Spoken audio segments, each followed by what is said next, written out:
Hello, everybody. Today I'm talking to Rauli Partanen. Rauli is from Finland. We've met a couple of times in real life.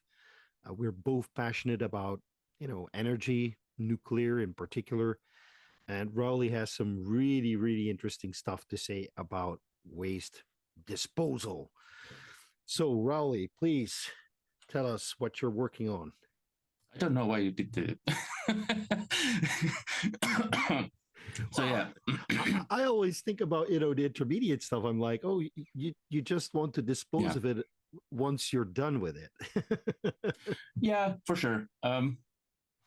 So I'll just bring a little bit background. I made this study. It came out May 2024. You can download it from thinkatom.net/publications. And this is why I'm dealing with the waste issue and why we are talking about it. So after I did this study, I started working at the company called DeepGeo. I created a Finnish subsidiary here. It's based in the United States, and we have teams around the world. And the point is to solve the. Well, we can talk about what type of problem it is maybe later, but the problem of the nuclear industry that it has with its kind of highly radioactive waste and how to handle it in the long term, how to maybe dispose of it in a permanent, safe manner. And yeah, DeepGeo aims to offer that as a service with our partner sites as a commercial thing that the nuclear industry could buy. And I think that even though 2 years ago, before I started the study, I was not excited about waste. I thought that the reactors were much more exciting, but I do have to think that that's changed a little bit when I started looking. It's fascinating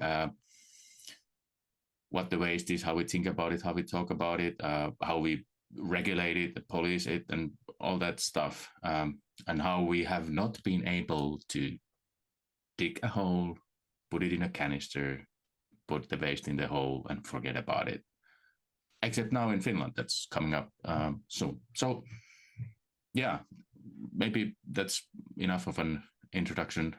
Right. What I do at the moment. So what do you see? I mean, you see this whole, we've been in this nuclear energy debate for at least a decade now.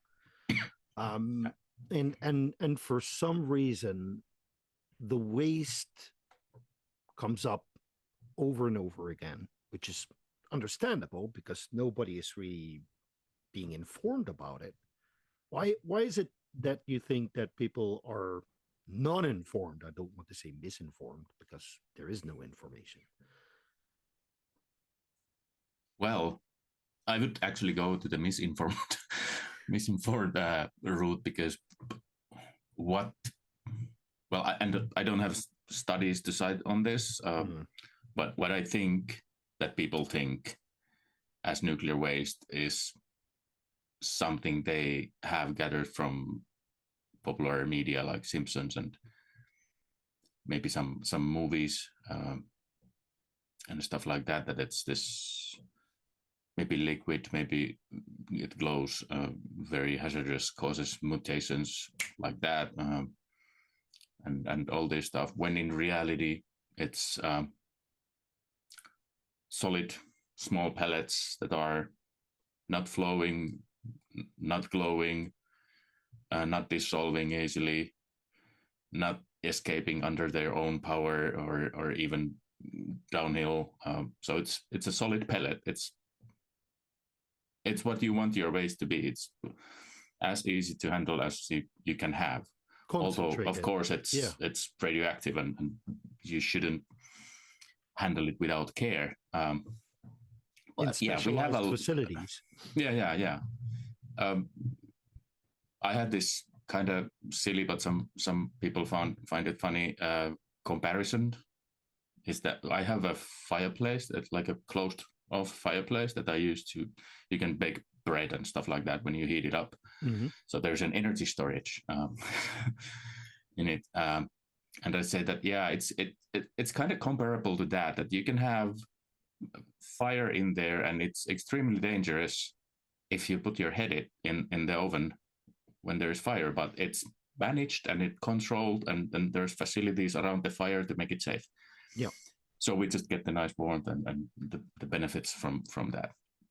And it's a little bit the same with the nuclear waste, that it's really hazardous and dangerous if you eat it or handle it when it's hot or stuff like that. But there's somewhat simple mechanisms that we can use to make that danger kind of go away. We put it in a pool of water, for example, that stops the radiation and cools the decay heat that leaves the and it's not like the water gets extremely contaminated or anything. I mean, no. Do you have to use filters to yeah, you want to keep it pure, just for example, to prevent corrosion and stuff like that in the fuel elements themselves, and of course they are packed carefully and stuff like that. But clearly it's been managed, and people think that it's this horribly dangerous. You often see headlines like the most dangerous substance known to man and stuff like that, which is just bullshit. It's never, the civilian spent fuel has never killed a person, as far as I've found out, and I've been looking. So clearly, it's hazardous and dangerous, but it's also manageable. We can manage it safely. So are you, as DeepGeo, only looking at using storing spent nuclear fuel the way it came out of a reactor, or are you also interested in the afterlife of spent nuclear fuel? And I'm talking about the stuff that we can reuse in some way. So let's put it this way. This high-level waste / spent fuel problem is mainly a public acceptance and political problem, and it's been extremely hard to solve. Here in Finland, we now have a solution for the domestic waste. We're building Onkalo, and it's now applying for operations license, and it should get it next year, and then maybe start operations towards the end of next year or early 26. So that's the latest update I've had. So we've solved that. And then what was the question? Yeah, the afterlife. I think it's what we sell is a solution to that political and public acceptance problem. That's our kind of specialty. And we want to keep it as simple as possible. We take ownership of your waste. We build a repository that we can put it there. And that's that. Of course, if you have a commercial actor that has a large inventory of spent nuclear fuel that's retrievable, for example, it's still in interim storage and stuff like that, you could have partners that would be interested in doing stuff. It might be the customer country that sent the waste. They might want to, for example, have some sort of contract with us that, okay, if we come up with a breeder reactor or reprocessing program, we want to utilize the spent nuclear fuel again, and we can include that in the contract. Or it can be another partner that's interested in doing that stuff. We can agree to those, but our main offering is that, okay, you can lease it back from us, and then we will take whatever is left, the waste, the radioactive waste, and dispose of it. Right. So our solution is the disposal of the waste. And at this point, we don't want to go into too much detail on this kind of, and then we can do this, and then we can shoot it to the moon and power reactors in the moon and all that stuff. No. So it's basically what we're talking about is you take the waste, whichever way it is offered, as long as it is a stable form. I think that is the most important bit. Not in the sense of isotopically stable, but chemically stable. Well, I mean, I see that in the future, our expertise would include that we can deal with any type of radioactive waste. Right. So either we have partners who know how to make it more stable, like vitrified or whatever, or we have facilities to do that ourselves. But yeah, I guess that's one of the kind of expertise that we want to build, is that we want to be able to take your waste, if it's from a light water reactor, heavy water reactor, gas cooled reactor, molten salt reactor with liquid fuel or solid fuel, or whatever, like metal cooled. So, and that's one of the kind of business ideas. And we'll be talking about this with some of the advanced reactor developers already, that they mostly don't have a waste plan at this moment. They're just focusing on the reactor development and raising funds to continue that work, I guess. So they haven't been thinking about the back end, the waste question, a lot. And if every one of those starts spending money on starting to model how to dispose of their waste, which they might not yet know what it's made of, like strictly speaking, and stuff like that, that's going to be really expensive for them and could stop the projects or programs. But if we have 5 customers who are doing a molten salt thing with maybe not the same waste product or spent fuel product, but similar enough, then we can do that modeling and that safety case proving for all of them at the same time, maybe with their partnership.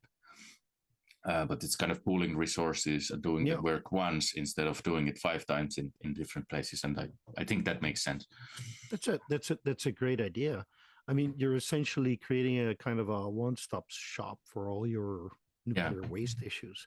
I mean, you must be familiar with Covra in the Netherlands, right?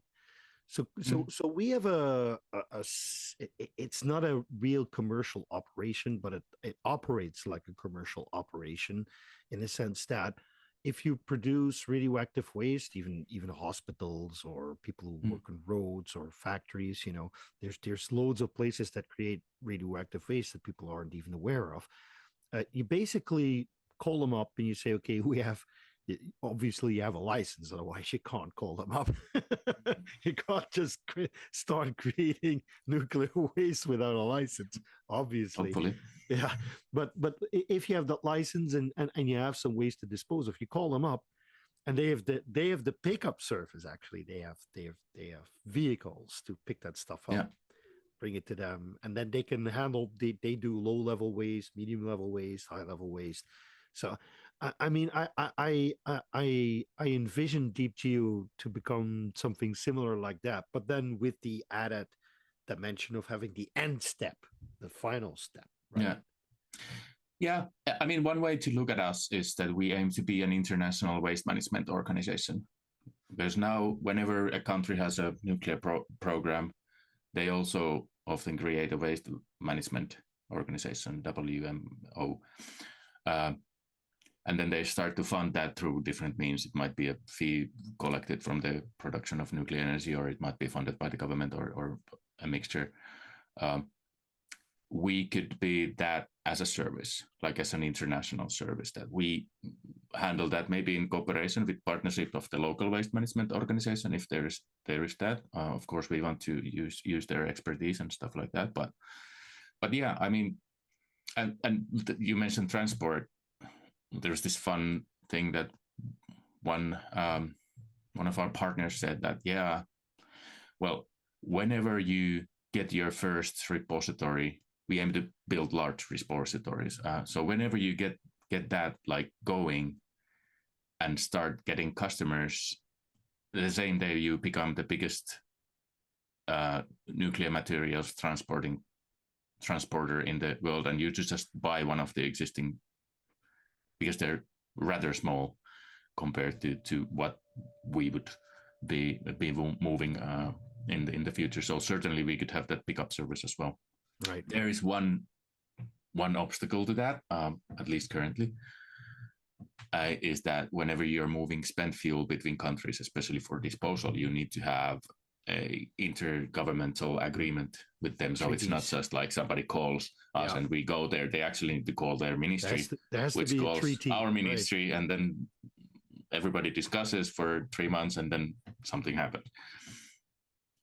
Yeah, I mean, but it is a great idea, especially because what we see is that the acceptance of nuclear to some degree hinges on having a solution for waste.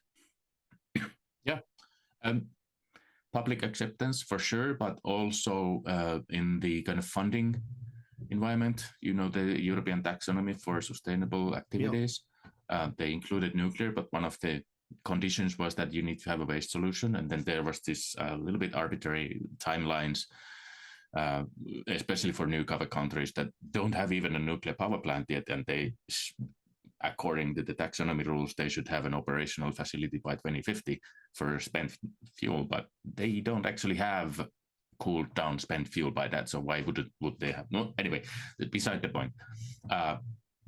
So one of the ways to enter the taxonomy from this point is to have that program and a credible way of having that facility running. And the another one is to have a agreement with a third party who is capable to take care of the problem, which would be us or somebody other in that sense. And that actually can lower your cost of financing significantly.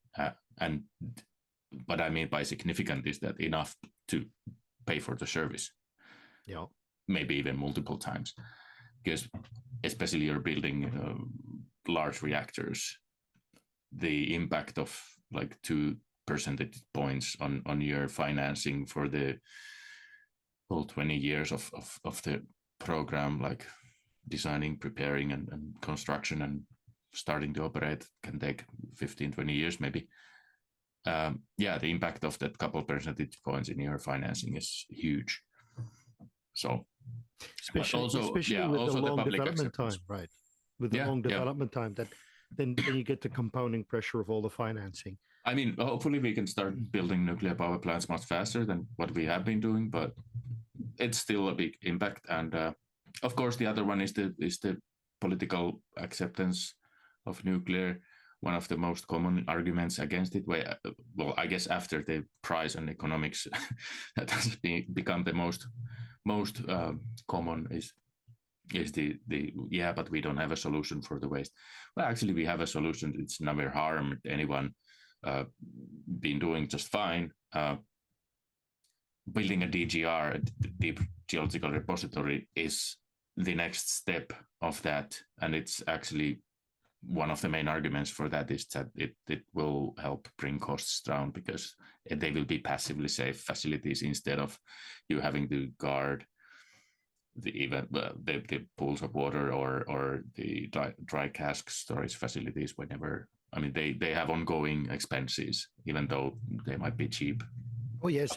I remember visiting Kovra, so the Dutch waste repository. I've been there like 8 times now. And every time when I am there, they basically stress the fact that, listen, it's not just parking it somewhere. If it was only parking it somewhere, that would be great. But we have a facility that we need to maintain, and there's a whole organization that needs to manage all of this stuff. So it's not for free. It takes time and it costs money. Yeah, and if you do a program like Kovra for all the countries that have nuclear, it's going to be very costly way of doing it. And there's actually studies that if you would rather do one big one and avoid 10 small ones, then the cost savings would be very significant. And that's money that we can use for something else. Yeah. Listen, I do like Kovra because obviously having been there so many times, at one point you really start liking the process and the way they do stuff, and especially the fact that they also serve as a temporary storage for for a local museum. So there's museum pieces there, and Wow. there's even stuff that Madame Curie used in her lifetime, like a glass ampule that's highly radioactive.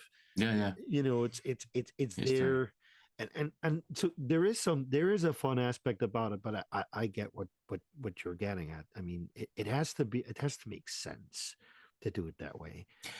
Yeah, and whenever you have a larger facility, fun stuff like that become much more attainable because there is a bigger budget to eat these kind of fun programs also.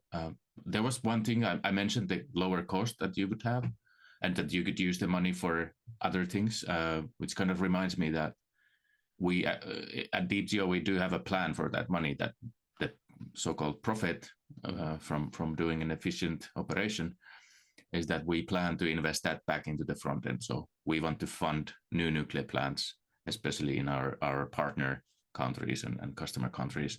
That's amazing. So bringing the money from the back end to the front end and make the world a better place for you're not just the commercially driven. You're not just a commercially driven for-profit organization that only wants to be there for the profit. I mean, there's actually some deeper meaning to it. Yeah, and I can explain it a little bit.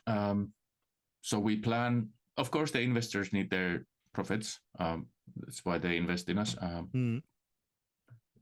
But given that we want to have large-scale facilities, and given that we think that they will significantly lower the unit cost of storing that fuel, we will have profits, and we will actually put those in a trust fund. And then from that trust fund, they don't just sit there, but from that trust fund, we invest. We promise to invest back into the customer country. So the one who is sending the money and the waste. So they get this kind of bilateral commercial deal that, okay, they send their stuff and then we buy services or reactors or whatever, depending, of course, on the customer and what they want as well. And another part, we will invest in the local communities / country that has our multinational repository sites. And then there is a part that's invested more freely, but in focusing on nuclear. So yeah, the purpose of that trust fund is to recycle the money into profitable investments. A feedback loop in a sense. Yeah, because you start up a new business that will create more business for yourself. Well, that too, yeah. To some degree. I mean, I don't know exactly how how the balance will be. I mean, there will obviously be, you obviously need some extra money into the new business in order to get it going, because I can't imagine that you can't just start building nuclear power plants with the proceeds of storing spent nuclear fuel. Would be awesome. If you would manage that, I will tip my hat. Yeah, that's the kind of business plan, and these things that we invest back into the community, we invest back to our customer, they're each designed to make it easier to get public acceptance. The acceptance, that's the whole. Because that is the whole thing. That's the only thing that has been holding this back. If we solve that, everything else is just paperwork and doing it. Right. What about siting? I take it that at this moment there's like an exploration ongoing of finding communities or places that are willing to have this kind of operation, or is that still in the very preliminary phases at this moment? Yeah. So the whole DeepGeo originally was created through local demand for it. So there was a community in Labrador, Canada, that was underdeveloped economically, and they knew mining and they knew fishing, and they started to think, what could we do to bring some development and economic benefits here, and then they came up with this idea that, okay, we have very good bedrock and we know how to mine, so maybe we could start doing this, and they contacted our now CEO and founder Link and they started brainstorming it and studying it, and eventually created the company. Yeah. And that has been the kind of modus operandi since then, that we get a contact from the community that they would be interested in discussing and knowing more. And so we don't want to, I mean, 100% of the multinational programs that have gone for a top-down approach have failed. But not 100% of the programs that have gone bottom-up has failed. So there is a larger chance of success if you do it with initial interest from the local community. So that's something that we try to do. Yeah. Incredible. So what does the timeline look like at this moment too? I guess you have to first produce a ton of paperwork, obviously. talk to regulators and talk to local authorities. And yeah, I mean, it depends on the sites. We have 4 local teams, and if I take the Finnish thing, that's under my responsibility at the moment. So in Finland, we have 2 initial goals that both need to succeed for us to take the next steps. We need to find a willing community, and then we need to change the Finnish legislation because at the moment it prohibits importing and exporting of spent nuclear fuel for disposal. Right. Finland is now doing a major reform for its Nuclear Energy Act, and my job has been to bring the opportunities, the benefits, and all that stuff into the Finnish discussion, into the policy circles, into the public discussions. We've had half a dozen media stories during the last 2 weeks on this topic, because we've been, interviews. I've released a study in the spring, so that helped as well. We've held a seminar and talking with some locals on a potential community. So we have been having that discussion, and let's see whether it moves along. But those are the 2 things that we now need. And if we get those, then it starts to kind of permitting. You start to do the environmental impact assessment. There's the zoning thing with the locals. In Finland, you would also need to have a decision in principle for this facility. So you need the political permission from the parliament. Yeah. For this. So yeah, that's kind of where when we need to expand the team quite a bit. But of course, if you have visibility to a site, then attracting further funding and customers is also much easier. So you can expand that team. Yeah, business will be booming. I mean, everybody is right now pledging to triple their nuclear capacities or to join in the tripling of the world nuclear capacity. So, I mean, at some point we can help fund that. Yeah, if you just give us your waste. Yeah, I mean, there's another deep geological waste. It's also like a technology that is being developed. Deep borehole, you mean? Deep borehole. What's your opinion on that? Is that something that you might deploy, or do you wish to do things differently, or? We are technology neutral, so, and we are not developing our own disposal technologies at this moment. So if it's commercially viable, then it's yes. And in short, we are advocating for the KBS3, which is the one that's used here in Onkalo in Finland. The copper canisters. It's the most accepted and most furthest ahead technology. Tell the viewer what the KBS3 means. I know what it means, but oh god. It's basically based on barriers, that each of the barriers slow down the release of any stuff. So you start with the pellet. It's ceramic, so it's solid. It's not gases, doesn't leak, doesn't flow. doesn't dissolve easily. I mean, you can think of a coffee cup. It's also ceramic, so if you put it in the water, it doesn't dissolve that fast. It's encased in a metal tube. Yeah, it's cased in a zirconium tube in the fuel assembly, and then those fuel assemblies are put into an iron canister. Is it no longer a copper canister? No, there's first an iron canister, and then you put the iron canister into a copper capsule. No. So that's the encapsulation facility that we also have built here in Finland, and it's now functional. And then you dig a hole that's 450 meters deep into the granite. The depth varies, but that's the depth we have here in Finland. You could have maybe higher or lower depending on your bedrock.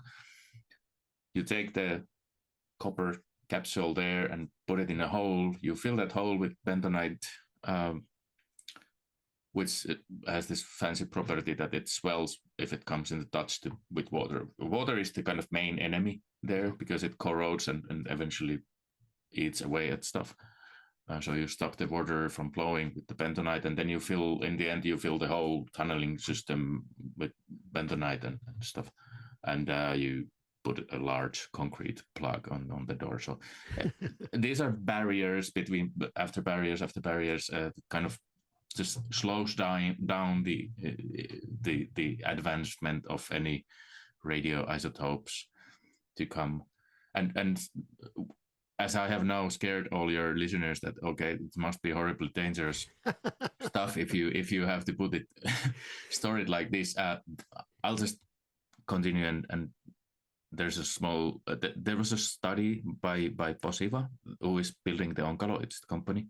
So they did the modeling exercise and this kind of extreme case, what if everything goes wrong type of modeling exercise, so that the copper capsule disappears in much faster, and then you have the groundwater leaking straight up from the canister, and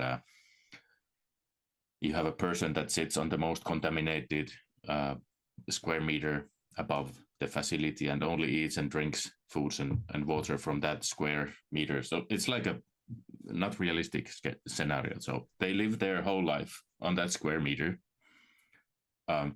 What's the annual dose at worst that they could get? And it's 0.00018 millisieverts, which is 2 bananas in a year.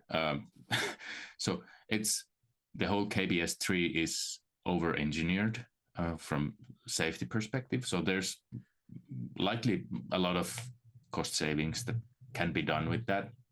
But it was over-engineered kind of just to be bloody sure that they can do it and stuff like that. So yeah, and even the laws and regulations here in Finland, we have legislation that says that operational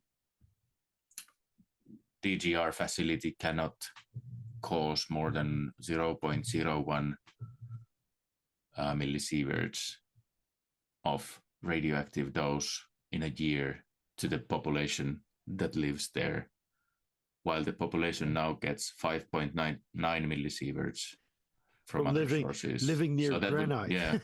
On average, half of that is from radon, and then there's cosmic radiation, food, and all that stuff. Right? I mean, Finland is relatively low, so you don't get a lot of cosmic radiation. Yeah, maybe. People fly, so that's the main source, I guess. Right. Yeah. I mean, the granite, that's the main source of radioactivity there. It's uranium and the decay products of uranium that escape. I mean, the uranium above your DGR facility will give you much more dose. That's the irony than the actual waste. That's the irony of it. The stuff that you bury inside of the granite is less radio. I mean, it releases less radioactivity than the granite itself. Yeah, it's so ironic, isn't it? I wish people would understand that. I mean, it's so hard. Yeah, and there's actually one of the, I think, as a kind of, if you think about it psychologically and from communications perspective, is that if we as the nuclear industry say that this can be managed safely and there's no public health hazard and stuff like that. And then on the other hand, next day we go and we dig this hole and we do all this, jump all through these hoops, and then we come back with a straight face and say that, yeah, it's not dangerous. We can manage it. It's normal people will think that that's insane. If it's not dangerous, why you're going through all this trouble to you made us bury it and separate it from the biosphere like so completely? I mean, so it's like that's by the being irony. yeah I would love to make a sketch, just make a little sketch about people from the industry talking to each other about how ridiculous their job really is. Yeah, I mean, I hope somebody would do a calculation someday and check all the jobs in the nuclear energy company and see how many of them have safety in their job description. Paramount. It's paramount. I mean, what else is there to say about DeepGeo at this moment that we haven't broached? Well, progress has been amazing, and we've come further than any other before us. There's been multiple programs, state-driven, private, and yeah, I do think the reason why I joined was that I thought that the whole business model and how to get people to accept these facilities, which by themselves are like minor industrial facilities. The activity happens below ground, so they'll just have some buildings above and maybe the encapsulation facility, but that's it. So the footprint is really small, but the mental footprint or the social footprint is larger. So I think that we have thought about that a lot, how to solve that public acceptance and policy problem. And yeah, I mean, it just makes sense on so many levels. I love to join a company where I don't have to start nitpicking that, yeah, this could be different, this could be different, this could. I mean, of course, there's improvements that you can try to make, but the amount of thinking that has gone into this is really inspiring, and that's why I wanted to. I mean, I've been writing and communicating and consulting, analyzing the nuclear industry for the last 15 years, and I kind of been feeling that for the last couple of years that I would actually, maybe I should do something instead of talking about somebody else doing something. So right. So I understand how you feel. The only reason why you were more successful than I is because my beard is less well less kept. trimmed, you know. And I've got a two-tone beard. I don't know why, but it's two-tone. Oh well, and in any case, I think that you're working on a really important project, Rauli. And I think that solving this public acceptance problem, which it really is absolutely worth your time. I think there's two important jobs in nuclear at this moment. The first one is getting actual projects started. That's the first, and the second one is making sure that everybody can be happy with how we do it, and that's in large part contingent upon how we will handle the nuclear waste problem. Yeah, that's a big part, and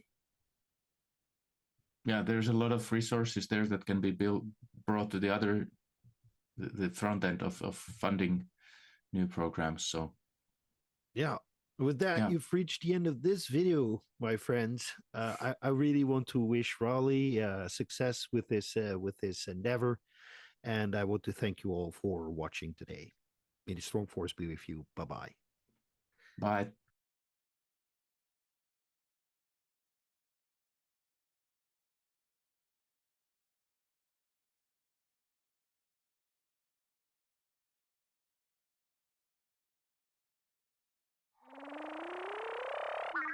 Wow.